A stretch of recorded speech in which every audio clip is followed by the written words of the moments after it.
times offensively and defensively when the rhythm as a team was not on point. On the varsity level, she may not have played a lot of minutes, but she made the most out of those opportunities. Gave great effort in practices, was very receptive of coaching, and was a great teammate to boot. She plays hard. She never goes through the motions. She's always positive and cheering her teammates on. As a competitor, Ange has a certain drive about herself. She's tough, she loves to compete, and she definitely loves the thrill of victory over the agony of defeat. Ange had some really good moments in practices and games this season, but unfortunately, your season was cut short due to a foot injury. We know that you played through a sprained ankle and ligaments, damaged ligaments in your other ankle, until it was too much for even you to overcome.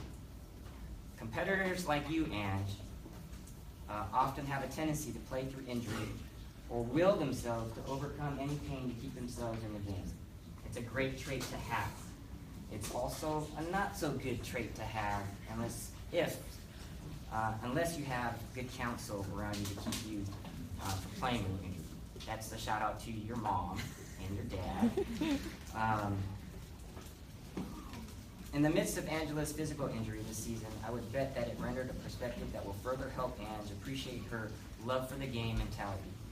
For Ange, it will continue to stoke the inner fire to come back with a sharper focus and a voracious attitude in seeking out the very best version of herself on the court or field of play.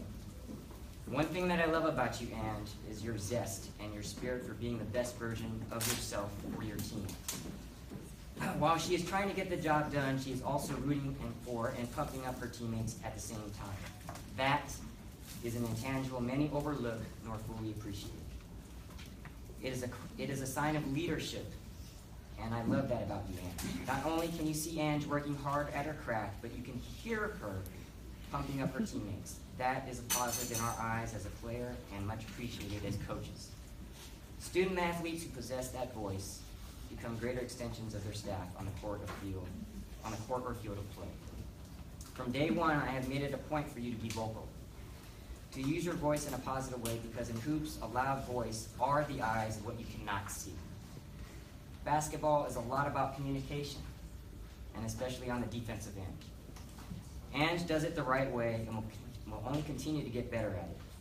I think there were moments, Ange, when you may have held back in that area because you were an underclassman and perhaps you didn't want to step on anyone's toes. I get it. Been there, done that, and felt that. So I have to remind you, I've had to remind her on occasion to keep that voice up because it benefits the team when it is done the right way. In my experience coaching girls in the past and at MIHS, I've come to realize that girls sometimes, I think you want to ask for permission to be leaders. And that's permission that you don't need. You can all become leaders in your own way. Some are vocal, some lead by example, but you're all leaders. You don't need permission to be leaders. That includes you, Ange.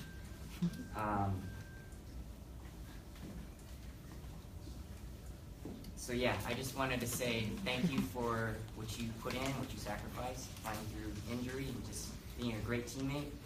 That's for you.